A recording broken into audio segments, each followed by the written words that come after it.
नमस्कार साथियों, आप सभी साथियों का हार्दिक स्वागत और अभिनंदन। गुड इवनिंग साथियों, आज की इस क्लास में अपन डिस्कस करने वाले हैं एक बेहद महत्वपूर्ण टॉपिक के कुछ महत्वपूर्ण प्रश्नों। आज की क्लास में आज की जो अपनी क्लास रहने वाली है वो मूलतः प्रबंध के सिद्धांतों के संदर्भ में अपन चर्चा करें। देखिएगा, प्रबंध के सिद्धांत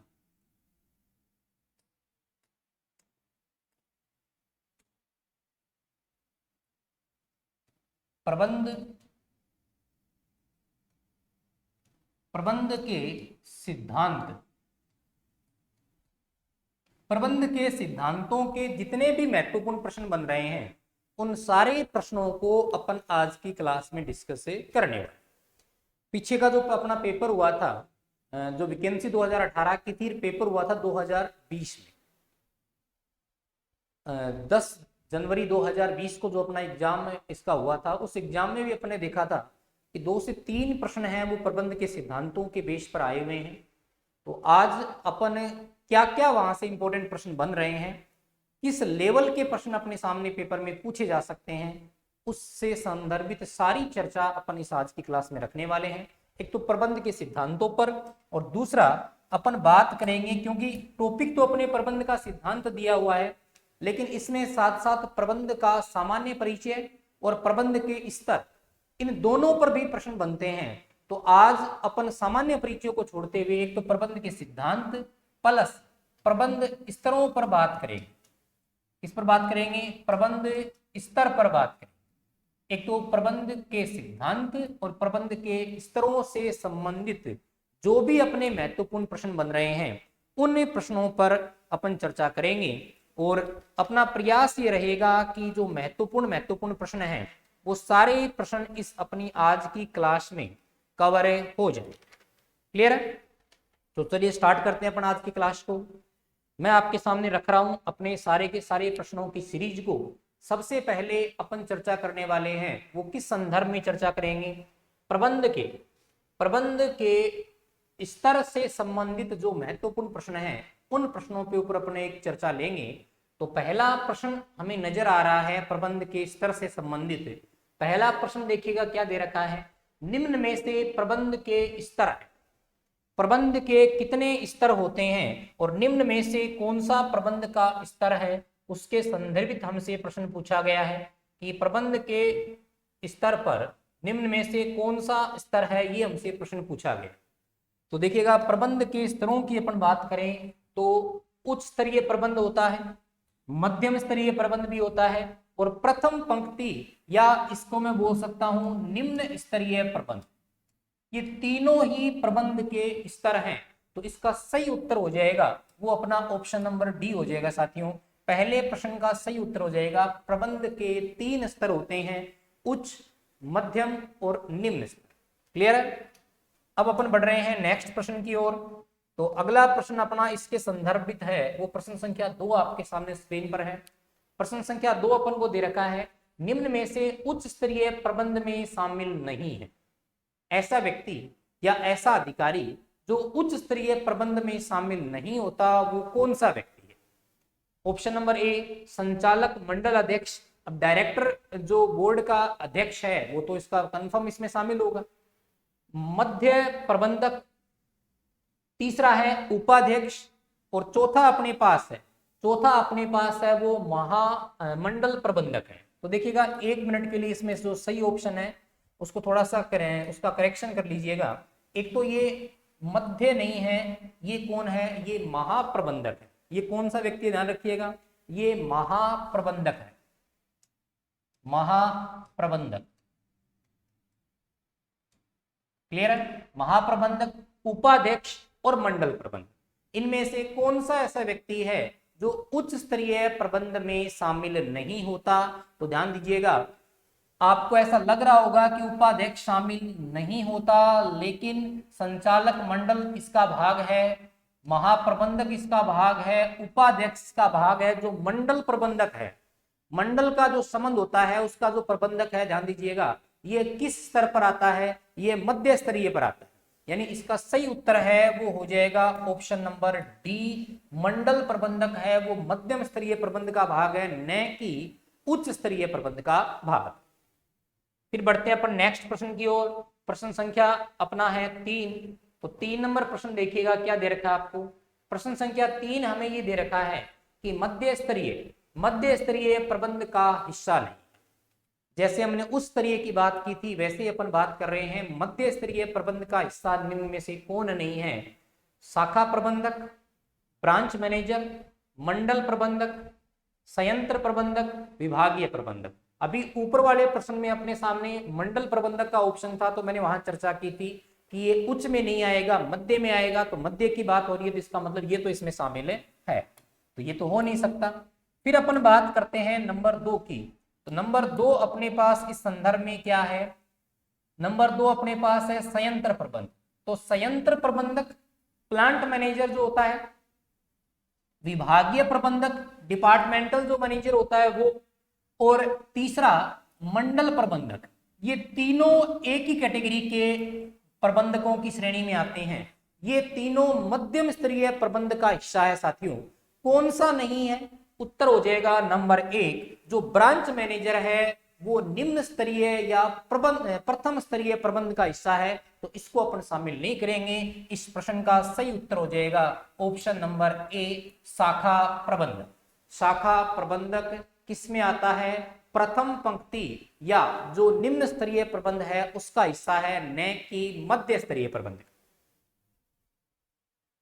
नेक्स्ट प्रश्न संख्या अपन बात कर रहे हैं अगले की ओर। प्रश्न संख्या 4, प्रथम पंक्ति या पर्यवेक्षकीय प्रबंध में शामिल है निम्न में से कौन कौन से व्यक्ति, कौन कौन से अधिकारी प्रथम स्तरीय प्रबंध या जो निम्न स्तरीय प्रबंध क्षेत्र है उसमें शामिल होते हैं। ऑप्शन नंबर ए हमें दे रखा है फोरमैन, ऑप्शन नंबर बी हमें दे रखा है पारी पर्यवेक्षक, ऑप्शन नंबर 3 हमें दे रखा है शाखा प्रबंधक, ऑप्शन नंबर डी हमें दे रखा है सभी।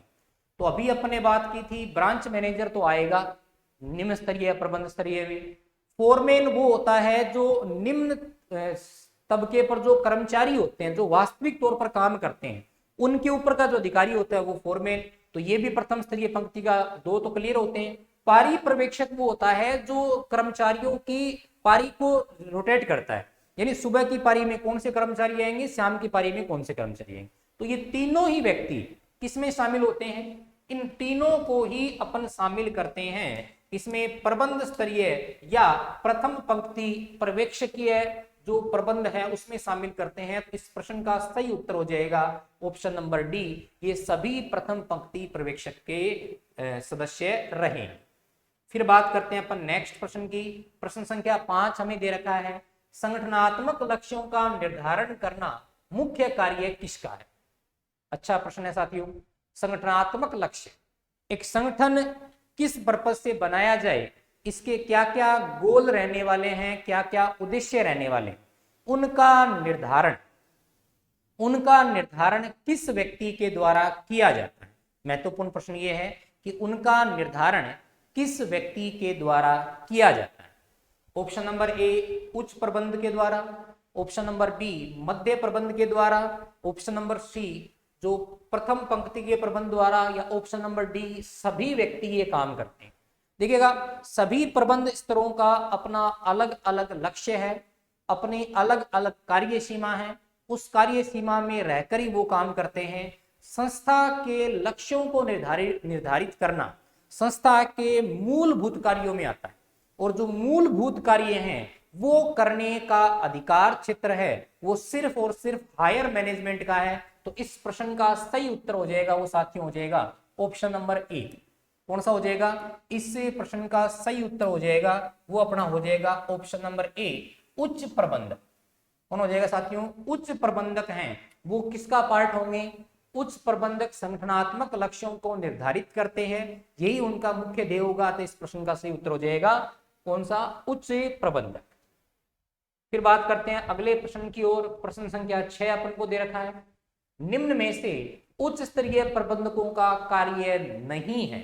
निम्न में से उच्च स्तरीय प्रबंधकों का कार्य नहीं है, ऐसा काम जो उच्च स्तरीय प्रबंधकों के द्वारा नहीं किया जाता, उस प्रश्न के बारे में हमसे पूछ रखा है।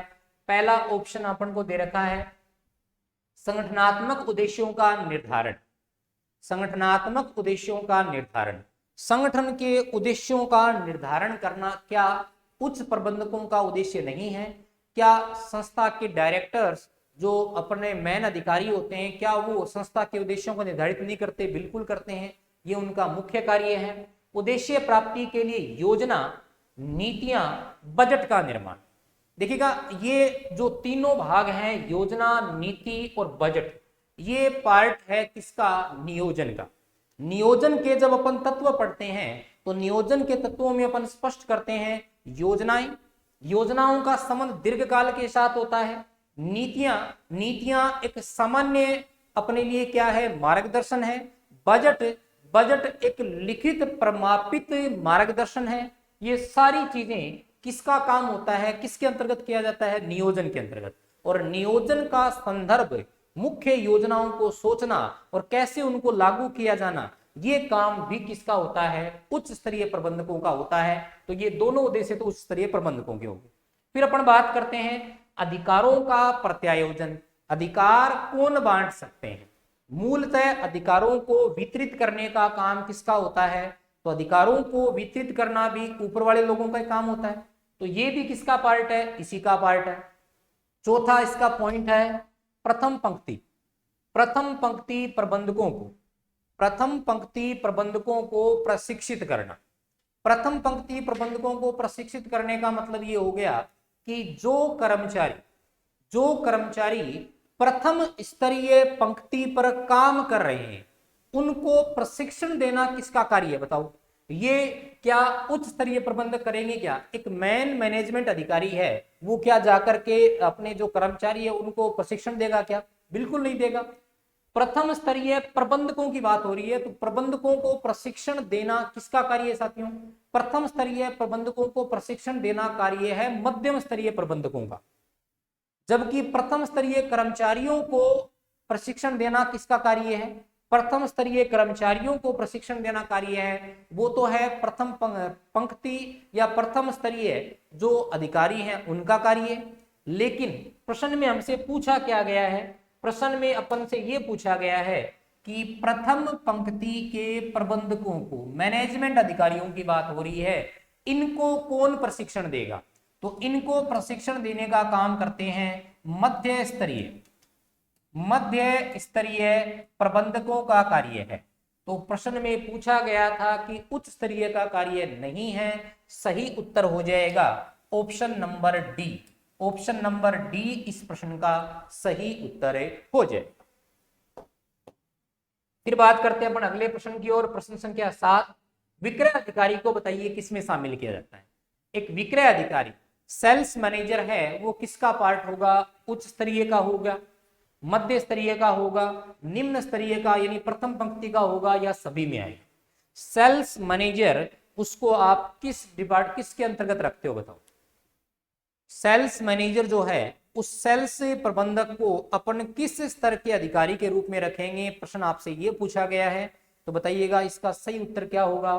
ध्यान रखिएगा, सेल्स मैनेजर का संबंध है वो प्रथम पंक्ति प्रबंधक के साथ होगा। यानी ये किसमें शामिल होगा? ये एक शाखा प्रबंधक के हिसाब से अपन इसको ट्रीट करेंगे। सही उत्तर हो जाएगा ऑप्शन नंबर सी। विक्रय अधिकारी किसमें आता है? विक्रय अधिकारी प्रथम पंक्ति में आता है, ध्यान रखिएगा। डिपार्टमेंटल, विभागीय कर्मचारी है, वो तो उसमें आएगा।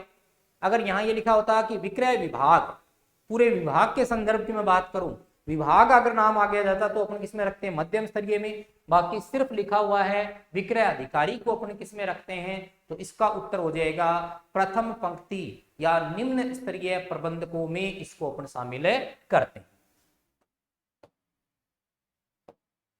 नेक्स्ट 8 नंबर, सामान्यतः प्रबंधक है। सामान्यतः प्रबंधक को अपन क्या मानते हैं? प्रबंधक क्या है? दार्शनिक है। प्रबंधक एक पेशेवर व्यक्ति है। प्रबंधक एक उद्यमी है। प्रबंधक एक कर्मचारी है। तो पीछे भी अपने एग्जाम में एक प्रश्न आया था। प्रश्न क्या पूछा गया था? देखिएगा, प्रश्न अपन से ये पूछा गया था कि उद्यमी व प्रबंधक, उद्यमी व प्रबंधक के संबंध में बात ये पूछी गई थी, क्या ये दोनों एक है? दोनों एक हैं, यानी प्रश्न उद्यमिता से जोड़ा गया था कि उद्यमिता और प्रबंध में क्या संबंध है, क्या दोनों एक ही हैं या दोनों अलग अलग हैं? और तीसरा ऑप्शन अपन से पूछा गया था कि आंशिक रूप से एक है। कैसे? आंशिक रूप से एक है या इनके संबंध में इसमें से कोई ऑप्शन सही नहीं। तो ध्यान रखिएगा, उद्यमिता और प्रबंध दोनों अलग अलग चीजें हैं। उद्यमिता में व्यवसाय में पूंजी लगा करके साहस के साथ लाभ कमाया जाता है, जबकि प्रबंध का मूल उद्देश्य होता है कि कैसे अपने संस्था के सभी संसाधनों को मिलाकर के अधिकतम लाभ कमाया जा सके। ये उद्देश्य किसका होता है? प्रबंधक का होता है। कैसे ढंग से कोऑर्डिनेशन स्थापित किया जा सके, ये उद्देश्य प्रबंधक का होता है। तो इस परिप्रेक्ष्य में यहां सही उत्तर हो जाएगा प्रबंधक एक प्रोफेशनल पर्सन है, यानी क्या है? एक पेशेवर व्यक्ति होता है। नेक्स्ट प्रश्न की ओर बढ़ रहे हैं अपन। प्रश्न संख्या 9, प्रबंध प्रक्रिया कैसी है? प्रबंध कैसी प्रक्रिया है? प्रश्न अपन से ये पूछा जा रहा है, प्रबंध क्या एक सरल प्रक्रिया है? प्रबंध क्या एक जटिल प्रक्रिया है? क्या प्रबंध एक चक्रीय प्रक्रिया है या प्रबंध एक सतत एवं चक्रीय प्रक्रिया? प्रबंध किस प्रकार की प्रक्रिया मानी जाती है? प्रश्न अपन से ये पूछा जा रहा है, प्रबंध को हम किस प्रकार की प्रक्रिया मानेंगे? तो ध्यान रखिएगा, प्रबंध अपने आप में एक चक्रीय प्रक्रिया इसलिए है क्योंकि काम रोटेट वाइज चलता रहता है, एक चीज दूसरी चीज से जुड़ी हुई है। और सतत प्रक्रिया इसलिए है क्योंकि प्रबंध का कार्य कभी भी रुकता नहीं है, एक उद्देश्य की प्राप्ति के बाद हम दूसरे उद्देश्य की प्राप्ति के लिए निरंतर जुट जाते हैं। इसलिए सही उत्तर हो जाएगा ऑप्शन के अकॉर्डिंग ऑप्शन नंबर डी, इस प्रश्न का सही उत्तर हो जाएगा प्रबंध एक सतत एवं चक्रीय प्रक्रिया। प्रबंध एक सतत एवं चक्रीय प्रक्रिया। क्लियर है? नेक्स्ट प्रश्न की ओर। ये 9 प्रश्न अपन ने डिस्कस के साथियों, ये प्रबंध के स्तर से संबंधित थे। अब आगे के जो प्रश्न अपन डिस्कस कर रहे हैं उन प्रश्नों का संबंध रहेगा अपने मोस्ट इंपोर्टेंट टॉपिक किसके साथ? प्रबंध के स्तरों के साथ इसका संबंध रहने वाला है। प्रबंध के सिद्धांतों के संदर्भ में अपन बात करेंगे। प्रबंध के सिद्धांतों से क्या क्या महत्वपूर्ण प्रश्न बन रहे हैं उनके बारे में बात करेंगे। पहला प्रश्न आपके सामने है, प्रबंध के सिद्धांत सामान्यतः क्या है? प्रबंध के सिद्धांतों को सामान्यतः क्या मानते हैं? तो देखिएगा, इस प्रश्न के संदर्भ में मैंने आपको पहले भी बताया, अब भी मैं इसके संदर्भ में आपको बता रहा हूं। प्रबंध के सिद्धांत अगर पुरानी आरबीसी बुक के अकॉर्डिंग अपन जाते हैं तो प्रबंध के सिद्धांतों को अपन सार्वभौमिक मानते हैं, लेकिन जो पीछे अपनी 1-2 साल पहले की जो आरबीसी की बुक है उस बुक में स्पष्ट लिखा हुआ है कि प्रबंध के सिद्धांत यद्यपि सार्वभौमिक हैं लेकिन वो अलग अलग संगठन में उद्देश्यों के आधार पर लागू होते हैं। अतः इसका सही उत्तर जो अपन मानेंगे वो सही उत्तर माना जाएगा परिस्थिति जन्य। परिस्थिति के अनुसार प्रबंध के सिद्धांत लागू होते हैं। प्रबंध एक सार्वभौमिक प्रक्रिया है जबकि प्रबंध के सिद्धांत क्या है? परिस्थिति जन्य, परिस्थिति के अनुसार इनको लागू किया जाता है। अतः इसका सही उत्तर हो जाएगा ऑप्शन नंबर बी। कौन सा हो जाएगा? ऑप्शन नंबर बी हो जाएगा। नेक्स्ट प्रश्न संख्या 2, वैज्ञानिक प्रबंध के जन्मदाता कौन है? वैज्ञानिक प्रबंध यानी विज्ञान को प्रबंध से जोड़ने वाला व्यक्ति कौन था जिसने सबसे पहले विज्ञान को प्रबंध से जोड़ा? वो व्यक्ति कौन है? तो वैज्ञानिक प्रबंध के जनकदाता के रूप में F W. Taylor, Henri Fayol, Drucker, Gantt किसको मानते हैं अपन? तो वैज्ञानिक प्रबंध के जो जन्मदाता है वो वैज्ञानिक प्रबंध के जन्मदाता के रूप में अपन जानते हैं किस व्यक्ति को? बताओ वैज्ञानिक कौन है? टेलर ही हो सकता है, टेलर ही विज्ञान का प्रयोग करता है, तो ऑप्शन नंबर ए आ जाता है। दूसरी बात ध्यान रखिएगा, वैज्ञानिक प्रबंध का संबंध किसके साथ है? प्रश्न ये पूछ लिया जाए, वैज्ञानिक प्रबंध का संबंध किसके साथ है? वैज्ञानिक प्रबंध का संबंध सिर्फ प्रथम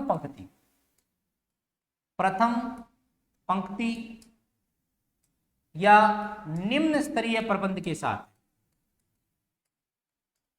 निम्न स्तरीय प्रबंध के साथ। क्यों? क्योंकि वास्तविक तौर पर कर्मचारियों के संपर्क में रहने वाले व्यक्ति कौन होते हैं? प्रथम स्तरीय पंक्ति के जो प्रबंधक होते हैं वही होते हैं।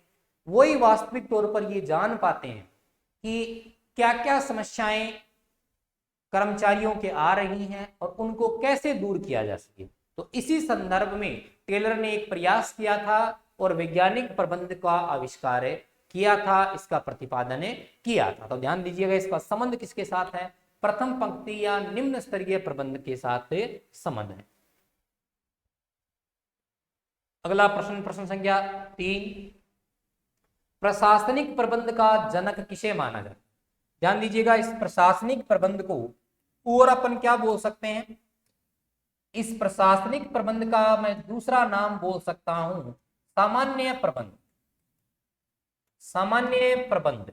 और सामान्य प्रबंध का संबंध किसके साथ होता है? प्रशासनिक या सामान्य प्रबंध का वैसे संबंध तो तीनों स्तरों के साथ होता है, लेकिन मूलतः इसका संबंध होगा वो उच्च स्तरीय प्रबंधकों के साथ होगा। यानी उच्च स्तरीय प्रबंध के साथ इसका संबंध होता है। प्रश्न पूछ लिया जाए, सामान्य प्रशासनिक प्रबंध का सीधा संबंध किसके साथ होता है? उच्च स्तरीय या सामान्य स्तरीय प्रबंध के साथ इसका संबंध पाया जाता है। तो प्रश्न हमसे यह पूछा गया, इसके जन्मदाता कौन है?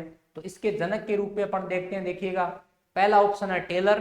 टेलर की अपन ने बात कर ली। टेलर का संबंध किसके साथ था? वैज्ञानिक प्रबंध के साथ था। दूसरा हेनरी फ्योल, तीसरा ड्रकर। तो ध्यान दीजिएगा, इसका जनक जो है वो जनक माना जाता है हेनरी फ्योल को। किसको माना जाता है? हेनरी फ्योल इस प्रश्न का सही उत्तर होगा।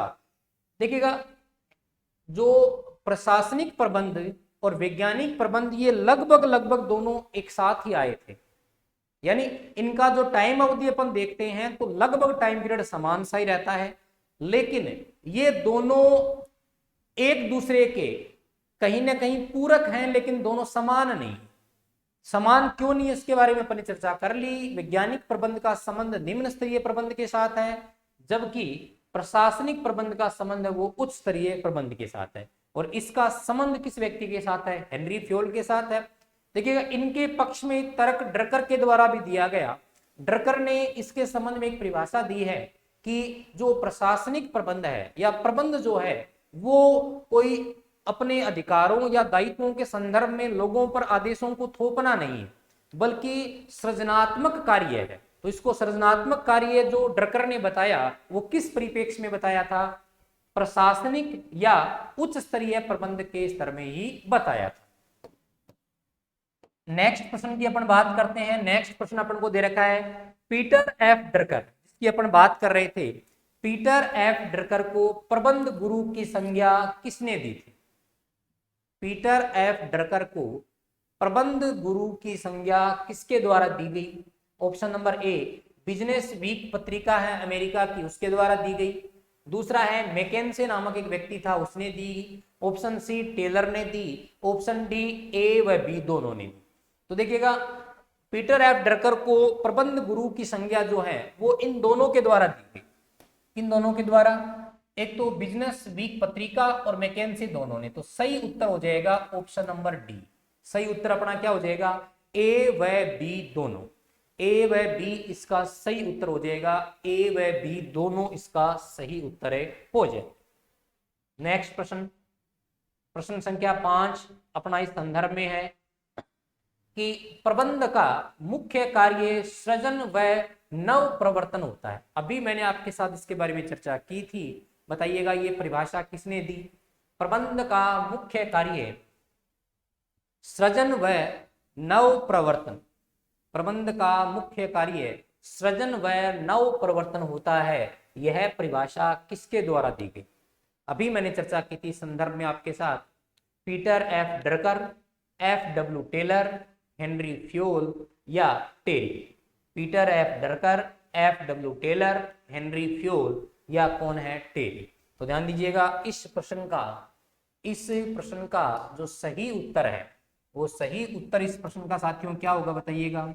इस प्रश्न का जो सही उत्तर है वो हो जाएगा Peter F Drucker. Peter F Drucker ने ही प्रबंध को अधिकार व दायित्वों का थोपना न बता करके क्या बताया है, इसे प्रबंध का मुख्य कार्य बताओ क्या बताया है, सृजन व नव प्रवर्तन करना है। तो इसका सही उत्तर हो जाएगा पीटर एफ ड्रकर।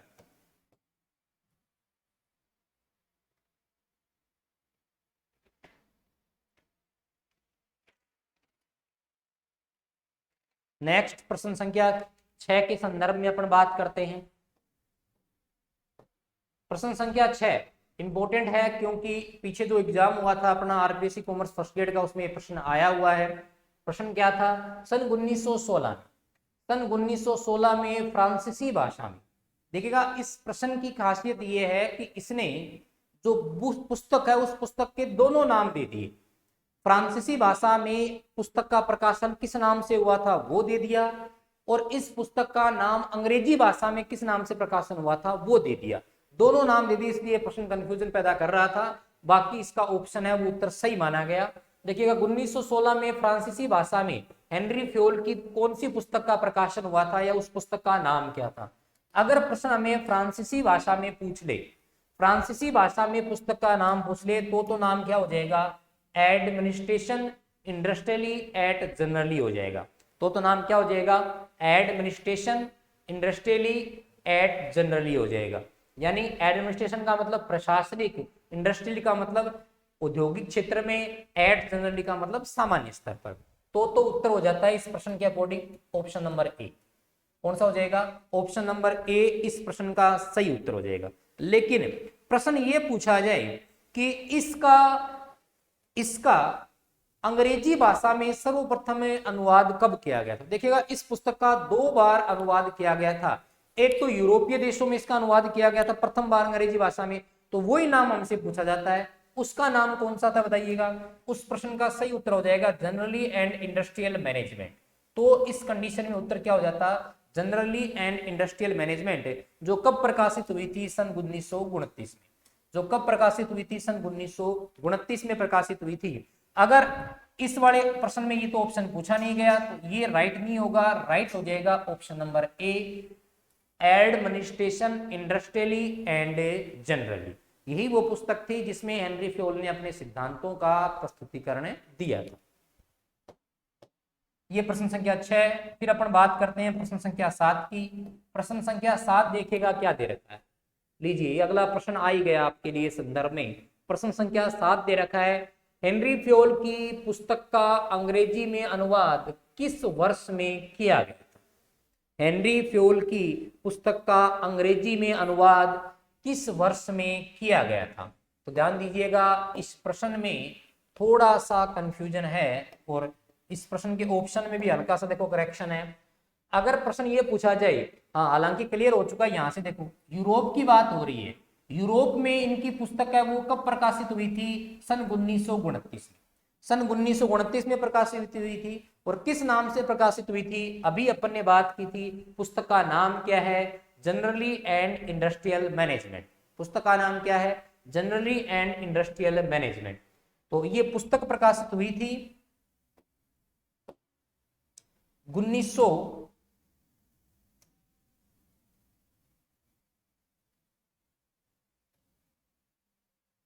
देखो पुस्तक का प्रकाशन अपन को पूछ ले तो यूरोप में प्रकाशित हुई थी सन 1929 में। पुस्तक का नाम क्या है, जनरली मैनेजमेंट एट इंडस्ट्रियल। पुस्तक का नाम क्या है, जनरली एंड इंडस्ट्रियल मैनेजमेंट। पुस्तक का नाम अपना क्या है अभी, जनरली एंड इंडस्ट्रियल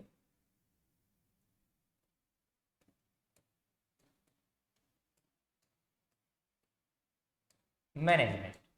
ठीक है, ये पुस्तक प्रकाशित हुई थी। अब देखो ये 1929 है, अभी 1929 में प्रकाशित हुई थी, और 1929 में प्रकाशित हुई थी। अब प्रश्न 1949 की डेट का भी है।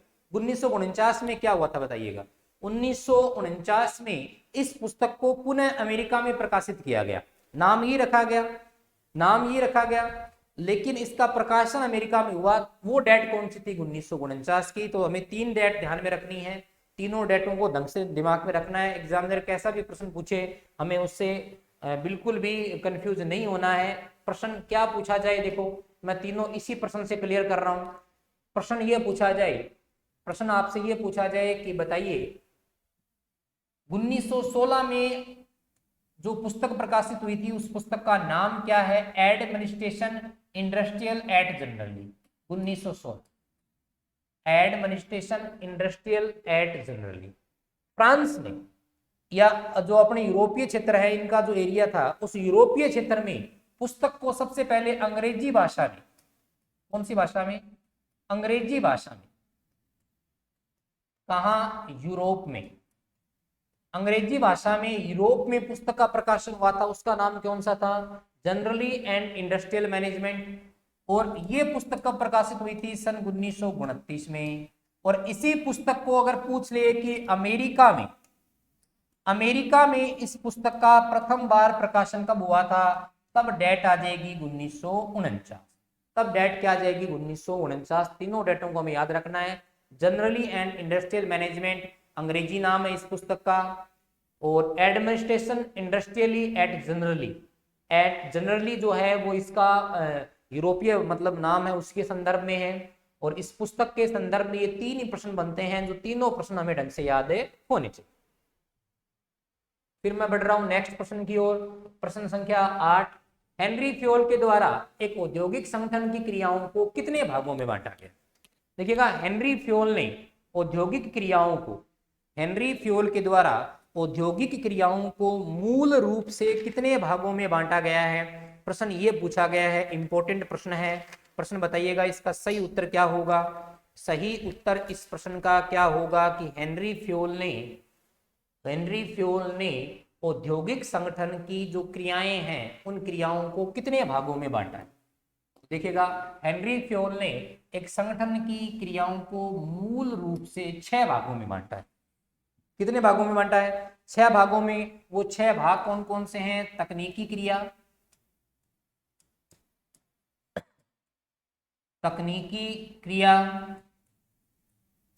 नंबर 2 प्रबंधकीय क्रिया,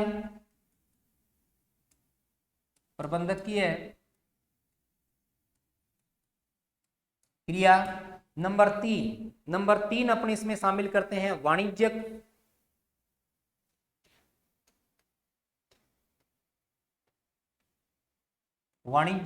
क्रिया। नंबर 4 अपने इसमें शामिल करते हैं लेखांकन क्रिया, या वित्तीय क्रिया में शामिल करूंगा उसको मैं, वित्तीय क्रिया।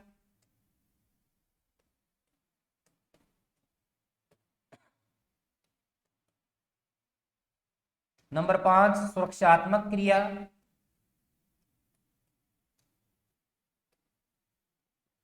तकनीकी, प्रबंधकीय, वाणिज्यिक, वित्तीय क्रिया, सुरक्षात्मक क्रिया। और इसके अलावा अपन इसमें शामिल करते हैं वाणिज्यिक, लेखांकन, प्रबंधकीय, तकनीकी। वाणिज्यिक आएगी अपने पास, तकनीकी आएगी, इसके अलावा वित्तीय आ गई, और एक अपनी इसमें क्रिया रह जाती है, वो कौन सी है भी इसके संदर्भ में? लेखांकन क्रिया रह गई। छठा पोर्शन जो अपना रह गया वो देखिएगा कौन सा रह गया इसके संदर्भ में। तो 6 क्रियाएं, अब मैं इसको फिर लिख रहा हूं यहाँ, कौन कौन सी क्रियाएं अपने बात कर रहे हैं? तकनीकी, प्रबंधकीय, वाणिज्यिक, वित्तीय क्रिया, सुरक्षात्मक क्रिया, और नंबर 6 है लेखांकन क्रिया।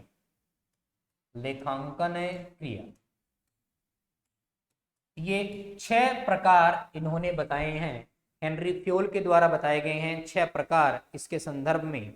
और इन 6 प्रकारों के संदर्भ की अगर मैं बात करूं तो अपने सिलेबस के अकॉर्डिंग, क्योंकि अपन मैनेजमेंट पढ़ रहे हैं, हमें प्रबंधकीय क्रिया से मतलब है कि प्रबंधकीय क्रिया में इन्होंने किस किस को शामिल किया है। प्रबंधकीय क्रिया में देखिएगा ये किस किस को शामिल करते हैं, तो ये 6 क्रियाएं आपके दिमाग में रहनी चाहिए पहले तो। फिर मैं बात करता हूं प्रबंधकीय क्रिया के संदर्भ में। तो प्रबंधकीय क्रिया में इन्होंने शामिल किया, देखिएगा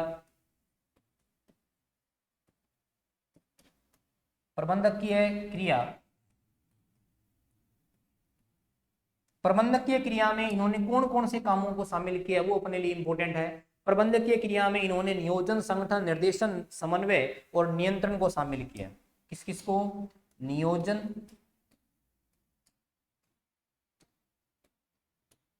दूसरा कार्य इन्होंने लिया है संगठन का, तीसरा निर्देशन का,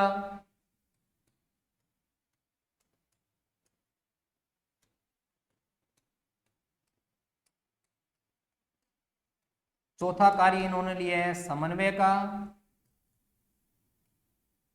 नियोजन, संगठन, निर्देशन, समन्वय, और लास्ट कार्य जो इन्होंने शामिल किया है वो है नियंत्रण का, कंट्रोलिंग।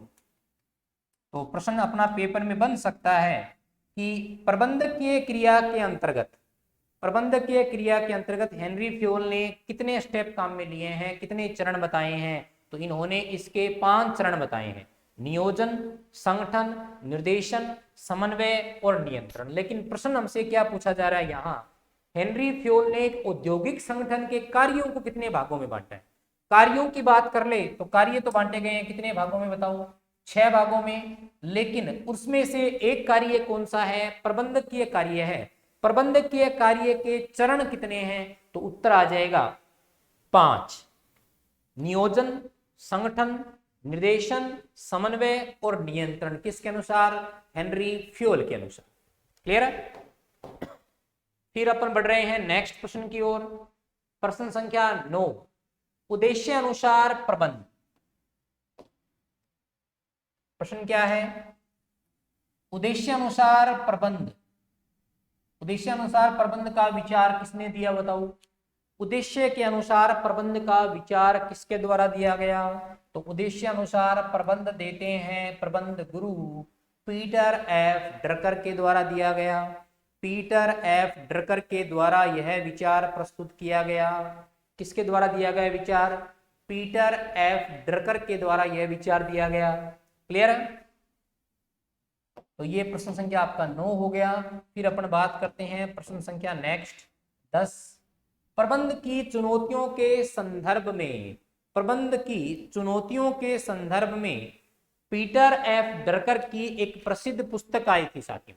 प्रबंध की चुनौतियों के संदर्भ में पीटर एफ ड्रकर की एक प्रसिद्ध पुस्तक आई थी, उस पुस्तक का नाम बताइएगा कौन सी है?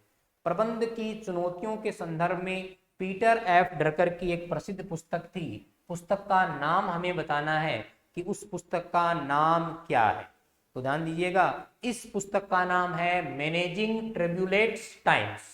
मैनेजिंग ट्रब्यूलेट्स टाइम्स, पुस्तक का सही नाम क्या है? Managing turbulent times. पुस्तक कब दी गई? सन 1980।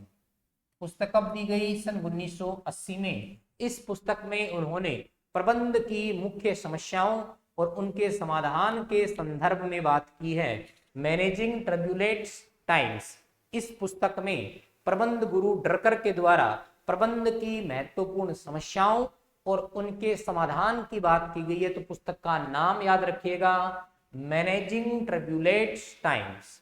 मैनेजिंग ट्रब्यूलेट्स टाइम्स कब दी गई? सन 1980 में प्रकाशित की।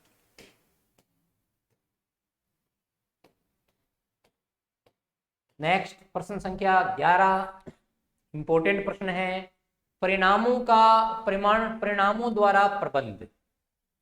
मैनेजमेंट बाय रिजल्ट्स, परिणामों द्वारा प्रबंध सिद्धांत किसकी देन है? बताइए। प्रश्न अच्छा है, परिणामों द्वारा प्रबंध सिद्धांत किसकी देन है? उद्देश्यों द्वारा प्रबंध अपन ने पढ़ा, किसकी देन है? पीटर एफ ड्रकर की। अब प्रश्न आपके सामने है कि परिणामों द्वारा प्रबंध सिद्धांत किसकी देन है? परिणामों द्वारा जो प्रबंध है यह सिद्धांत साथियों किसकी देन है? तो पहले तो मैं बता देता हूं कि ये परिणामों द्वारा जो प्रबंध का सिद्धांत है ये किस सिद्धांत से जुड़ा हो? तो इस सिद्धांत का जो संबंध है वो उद्देश्यों द्वारा प्रबंध के साथ। किसके साथ है? उद्देश्य द्वारा प्रबंध। उद्देश्य द्वारा प्रबंध जो सिद्धांत है उसी सिद्धांत का से जुड़ा हुआ ये है, यानी उसी की 2 कॉपी है। ये 2 कॉपी की किसने? तो ध्यान दीजिएगा, ये उस सिद्धांत के बेस पर थ्योरी दी गई प्रोफेसर सलेह के द्वारा। प्रोफेसर सलेह है, इसका सही उत्तर हो जाएगा प्रोफेसर स्लेह ने परिणामों द्वारा प्रबंध के सिद्धांत को प्रतिपादित किया था, जिसका संबंध किसके साथ है? उद्देश्यों द्वारा प्रबंध के साथ है। इसी विचार को इन्होंने वापिस रखा था अपने रूप में थोड़ा बहुत चेंज करके। तो ध्यान रखिएगा, प्रश्न आ जाए परिणामों द्वारा प्रबंध किसके द्वारा दिया गया? प्रोफेसर स्लेह के द्वारा। और उद्देश्यों द्वारा प्रबंध किसके द्वारा दिया गया? पीटर एफ ड्रकर के द्वारा। नेक्स्ट प्रश्न संख्या 12, अपवादों द्वारा प्रबंध। अपवादों द्वारा प्रबंध, इसे अपन क्या बोलते हैं साथियों? अपवादों द्वारा प्रबंध को शॉर्ट में management by expectation, MBE। MBE। और उद्देश्य द्वारा प्रबंध को अपन क्या बोलते हैं? MBO, management by objects. और ये एक्सपेक्शन है यानी अपवाद, तो मैनेजमेंट बाय एक्सपेक्शन, इसको अपन क्या बोलते हैं? MBE के नाम से डोनेट करते हैं। यह सिद्धांत बताओ किसके द्वारा दिया गया? अपवादों द्वारा प्रबंध का सिद्धांत। अपवाद द्वारा जो प्रबंध का सिद्धांत है, यह सिद्धांत किस व्यक्ति के द्वारा प्रतिपादित किया गया? प्रश्न आपसे ये पूछ रहा है। तो इसका संबंध विज्ञान के साथ ही है। और विज्ञान का संबंध किसके साथ है बताओ? टेलर के साथ। इस प्रश्न का सही उत्तर हो जाएगा वो ऑप्शन नंबर ए हो जाएगा। टेलर ने MBE को प्रस्तुत किया था। MBE का सिद्धांत क्या कहता है? MBE का सिद्धांत ये कहता है कि जो मुख्य मैनेजमेंट अधिकारी होते हैं उन्हें कर्मचारियों के दिन प्रतिदिन के कामों में कभी भी टांग नहीं अड़ानी चाहिए, उन्हें बार बार परेशान नहीं करना चाहिए, उन्हें सिर्फ अपवाद स्वरूप कोई जरूरत पड़ने पर ही जो कर्मचारी हैं उनसे संपर्क करना चाहिए। ये बात किसके द्वारा कही गई है? टेलर के द्वारा। कौन से सिद्धांत में कही गई है? MBE के सिद्धांत में कही गई। क्लियर है? नेक्स्ट प्रश्न संख्या 13, MBE। लीजिए आ गया MBE। MBE सिद्धांत द्वारा क्या संकेत दिया जाता है? यानी यह सिद्धांत किस बात को बताने का प्रयास कर रहा है? उच्च प्रबंधकों को हर कार्य में दखल देनी चाहिए, पहला ऑप्शन ये पूछ रहा है। दूसरा, प्रबंधकीय क्षेत्र को व्यापकता प्रदान करने से कोई लाभ नहीं, मतलब कर्मचारियों को अपने आधार पर काम करने नहीं देना चाहिए। क्या ये सिद्धांत ये कहता है क्या? तीसरी बात, उच्च प्रबंधकों को अपवाद स्वरूप ही अधीनस्थों के कार्यों में दखल देना चाहिए, या उपयुक्त में से कोई नहीं। प्रश्न हमसे क्या पूछ रहा है कि MBE सिद्धांत द्वारा संकेत क्या दिया जा रहा है, किस पक्ष की ये बात कर रहा है? तो ये बात इस पक्ष में कर रहा है कि उच्च प्रबंधकों को अपवाद स्वरूप ही, उच्च प्रबंधकों को अपवाद स्वरूप ही अपने अधीनस्थ कर्मचारियों के कार्यों में दखल देना चाहिए। तो इस प्रश्न का साथियों जो सही उत्तर है वो सही उत्तर बताओ क्या हो जाएगा? इस प्रश्न का सही उत्तर हो जाएगा ऑप्शन नंबर सी। क्या हो जाएगा? ऑप्शन नंबर सी इस प्रश्न का सही उत्तर हो जाएगा।